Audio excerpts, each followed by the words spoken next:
Tamil channel வரவேற்கிறோம். தற்போது நடந்த டாப் 5 சினிமா செய்திகளை பார்க்கலாம். செய்தி 1.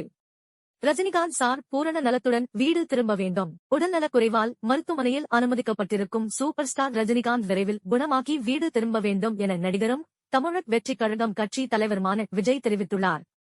இது தொடர்பாக தளபதி விஜய் தனது எக்ஸ் பக்கத்தில் பகிர்ந்திருக்கும் பதிவில், மருத்துவமனையில் அனுமதிக்கப்பட்டு குணமடைந்து வரும் சூப்பர் ஸ்டார் திரு ரஜினிகாந்த் சார் அவர்கள் விரைவில் பூரண உடல்நலத்துடன் வீடு திரும்ப வேண்டும் என்று உளமாற இறைவனை வேண்டுகிறேன் என குறிப்பிட்டுள்ளார். செய்தி 2. ஹிப் ஹாப் தமிழா ஆதிக்கு தமன்னா வாழ்த்து. ஹிப் ஹாப் தமிழா ஆதி இயக்கி நடித்திருக்கும் கடைசி உலக போர் படம் கடந்த 20ஆம் தேதி வெளியாகி விமர்சக ரீதியாக பாராட்டை பெற்றது. இந்த படத்தின் இந்தி பதிப்பு ட்ரெய்லரை நடிகை தமன்னா வெளியிட்டு ஆதிக்கு வாழ்த்து தெரிவித்துள்ளார். இது தொடர்பாக அவர் தனது எக்ஸ் பக்கத்தில், வாழ்க்கை பற்றி இப்படியொரு பார்வையை கொண்டு வந்த ஆதி பக்கம் நிற்கிறேன்.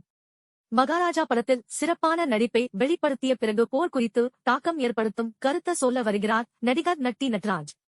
முன்னபோதையும் விட அமைதி மிக முக்கியமான உலகில் என குறிப்பிட்டுள்ளார். செய்தி 3. அஜித்தின் குட்பேட் அக்லி படத்தில் பிரசன்னா விட முயற்சி படத்தை தொடர்ந்து ஆதிக் ரவிச்சந்திரன் இயக்கத்தில் குட்பேட் அக்லி படத்தில் அஜித் குமார் நடித்து வருகிறார். இந்த படத்தில் த்ரிஷா, தெலுங்கு நடிகர் சுனில் நடிப்பதாக கூறப்படும் நிலையில் பிரசன்னா முக்கிய கதாபாத்திரத்தில் நடிக்க இருப்பதாக தகவல்கள் தெரிவிக்கின்றன. இது தொடர்பாக அதிகாரப்பூர்வ அறிவிப்பு எதுவும் வெளியாகவில்லை. செய்தி 4. 5 கோடி ரூபாய் பட்ஜெட்டில் 20 கோடி ரூபாய் வசூல். சிறிய பட்ஜெட்டில் உருவாகி ரசிகர்களை கவர்ந்து வெற்றிகரமாக ஓடி வரும் லப்பர் பந்து திரைப்படம் பாக்ஸ் ஆபீஸ் வசூலில் பட்டையை கிளப்பி வருகிறது.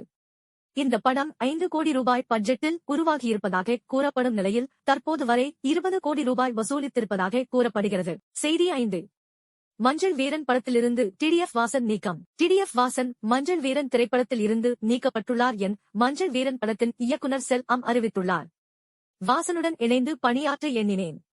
ஆனால் சூழ்நிலை ஒத்துழைக்கவில்லை. அவர் படத்திலிருந்து நீக்கப்பட்டாலும் அவருடனான உறவு தொடரும் என தெரிவித்துள்ளார்.